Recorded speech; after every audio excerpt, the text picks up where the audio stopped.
നൂറ എങ്ങനെ ഉണ്ടായിരുന്നു last game? വിട്ടുകൊടുത്തതാണോ ആര്യന്? ഇല്ല ലാലേട്ടാ, ഞാൻ വിട്ടുകൊടുത്തില്ല. എനിക്ക് ലാസ്റ്റ് ആയപ്പം വയ്യാണ്ടാവുന്നുണ്ടായിരുന്നു.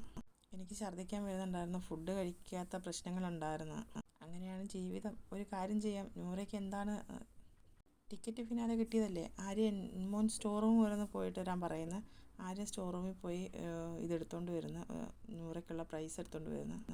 നമുക്ക് ശരിക്കും നൂറയ്ക്കൊരു ക്ലാപ്പ് കൊടുന്ന് പറയുന്നു. അപ്പോൾ എല്ലാവരും നൂറയ്ക്ക് ക്ലാപ്പ് കൊടുക്കുന്നു. ടിക്കറ്റ് ഫിനാലെ ഒരു പെൺകുട്ടിക്കാണ് കിട്ടിയിരിക്കുന്നത്. എല്ലാവർക്കും അതിന് ഒരു ക്ലാപ്പ് കൊടുക്കാൻ നൂറയ്ക്ക്. കൺഗ്രാജുലേഷൻ നൂറ എന്ന് പറയുന്നു ലാലേട്ടൻ. ആര്യൻ ആ പാക്കറ്റ് തുറന്ന് അത് നൂറയ്ക്ക് കൊടുക്കാൻ ലാലേട്ടൻ ആര്യനോട് പറയുന്നു.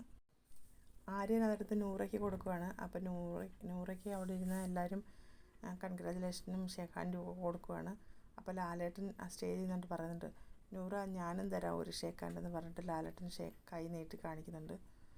ലാലേട്ടൻ വിളിച്ചിട്ട് പറഞ്ഞു, ആര്യന് നന്നായിട്ട് കളിച്ചിരുന്നെന്ന് പറയുന്നത്, കൺഗ്രാജുലേഷൻ എന്ന് പറയുന്നു. എന്നിട്ട് ലാലേട്ടൻ പറയുന്നത്, നൂറയ്ക്ക് ഫിനാലെ വേദിയിലേക്ക് സ്വാഗതം എന്ന് പറയുന്നു. അപ്പം അടുത്തൊരു ലൈവ് അപ്ഡേറ്റുമായിട്ട് ഞാൻ വീണ്ടും വരാം. എല്ലാവരും എൻ്റെ ചാനൽ സബ്സ്ക്രൈബ് ചെയ്യണേ, സപ്പോർട്ട് ചെയ്യണേ.